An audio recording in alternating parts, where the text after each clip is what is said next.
대한항공이 산업은행으로부터 8천억 원을 지원받아 아시아나항공을 인수하기로 했습니다. 양대 국적항공사가 합쳐지면 소비자에게는 어떤 영향이 있을지 취재기자와 알아보겠습니다. 최나리 기자 나왔습니다.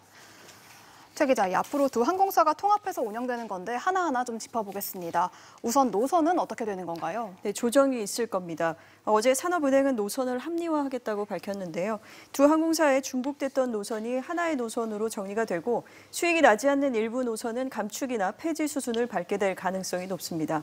다만 같은 날 같은 시간대 중복 노선을 없애고 시간대나 요일을 조정하게 되면 소비자 입장에서는 선택의 폭이 더 넓어질 수도 있습니다.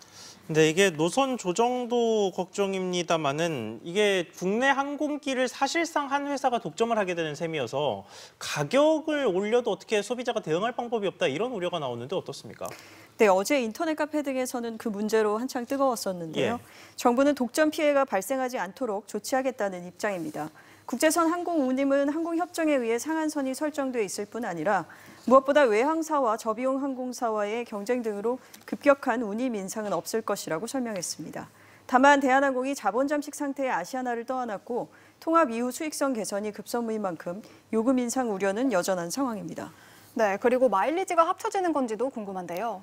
네, 일단 아시아나 마일리지는 소멸되지는 않습니다. 마일리지는 일정 유예 기간을 거쳐서 통합이 되는데요.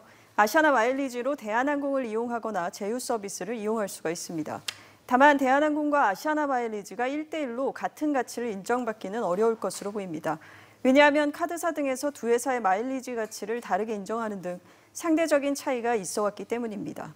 글로벌 항공사의 서비스 제약을 받을 수도 있습니다. 현재 대한항공은 에어프랑스, 델타항공 등과 함께 스카이팀 소속이고 아시아나는 루프트한자, 유나이티드 항공 등이 가입돼 있는 스타 얼라이언스 소속인데요.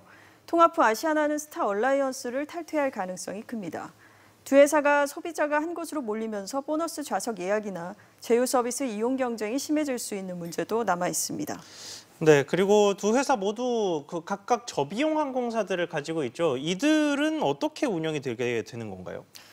진에어와 그리고 에어부산, 에어서울 세 개사도 단계적으로 통합될 것을 예고됐는데요. 역시 중복 노선의 경우는 조정하겠지만 스케줄 다양화 등 소비자의 편익을 더 증대시키는 방향으로 운용할 방침입니다. 이번 통합 LCC 3사를 비롯해 업계 재편도 가속화될 것으로 보이는데요. 업계는 저가 운임 출혈 경쟁을 줄이겠지만 소비자 입장에서는 가격이 오를 가능성도 있습니다. 네, 최 기자 잘 들었습니다.